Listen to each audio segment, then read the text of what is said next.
Hello everyone, in this video we will learn how to format text in Excel Home tab. So let's start this in my Excel, and here you can see I have a data, the list of product name, and I simply select this entire data and go to the Home tab. In font group you can use this option to format your text, and here you can see the first option here showing the you can change here the font style. Simply click on this drop down arrow, and here you can select here the different type of style for text. Okay. So I select this one, and that's it.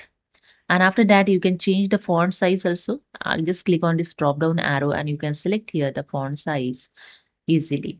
If you want to increase the font size, just click on it. Okay. If you want to decrease, just click on this decrease font size option. Okay. And to bold the text, just click on the bold option, and your text is showing the bold. Okay, italic, just click on the italic.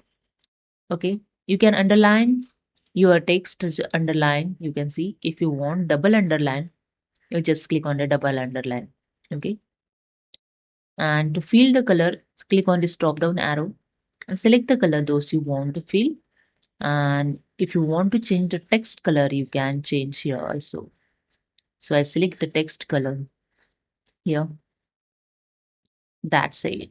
So this is a way you can easily format your text in Excel Home tab. So hope you understood. If you like this video, please subscribe. Thank you so much.